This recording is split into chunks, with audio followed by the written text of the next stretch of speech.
मैं एक औरत, मैं सच कह रही हूं, अगर मैं इस देश की प्रधानमंत्री होती तो मैं उन लोगों को जला देती जिन्होंने हमारे डॉक्टर बाबा साहेब आम्बेडकर के संविधान को जलाया। इनकी जुर्रत कैसे हुई?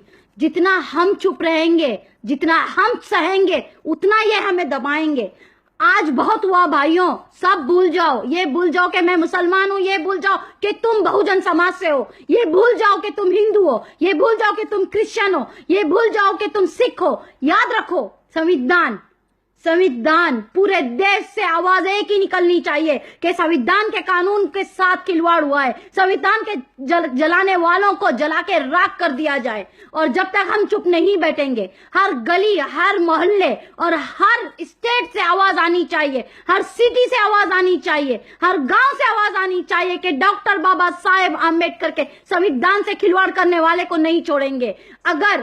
अगर हमारे लिए कानून है तो इनके लिए भी कानून होनी चाहिए। अगर हमें शिक्षा देने वाला, अगर डॉक्टर बाबा साहेब आम्बेडकर, आज हमें इस देश में इज्जत देने वाला डॉक्टर बाबा साहेब आम्बेडकर है, हम किसी से नहीं डरते। हम उस इंसान की रिस्पेक्ट करते हैं, उस डॉक्टर बाबा साहेब आम्बेडकर की रिस्पेक्ट करते हैं। और मैं मुस्लिम समाज की बेटी, मैं इसलिए रिस्पेक्ट करती हूँ कि डॉक्टर बाबा साहेब आम्बेडकर ने जब भी संविधान बनाया, उन्होंने मुसलमानों की शरीयत को खिलाफ एक बात नहीं लिखी। उन्होंने 3 तलाक में दखल नहीं दिया। उन्होंने ये नहीं लिखा कि मुसलमान के समाज को भी मेरे संविधान के साथ चलना होगा। मैं उनको सलूट करती हूँ, मैं उनको सलूट करती हूँ। याद रखना, मैं बहुजन समाज से कहती हूँ, मैं आज मैं भीम की एकता जिंदाबाद की पेज से आई हूँ।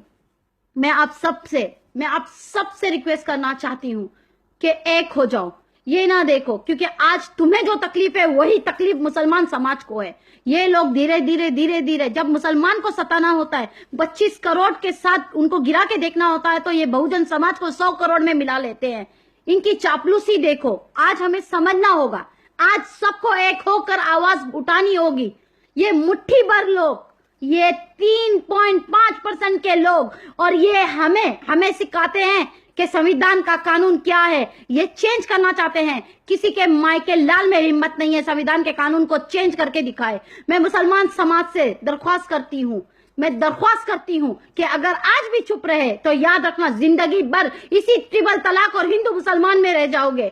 छोड़ दो हर एक चीज को। ये भूल जाओ कि तुम मुसलमान हो। सबसे पहले ये याद रखो कि तुम भारतीय हो। भारत के संविधान को जलाने वाले को जलाकर राख करना जरूरी है, ताकि आगे से किसी में यह हिम्मत ना हो कि संविधान के कानून की तरफ आंख उठाकर देखे। संविधान का कानून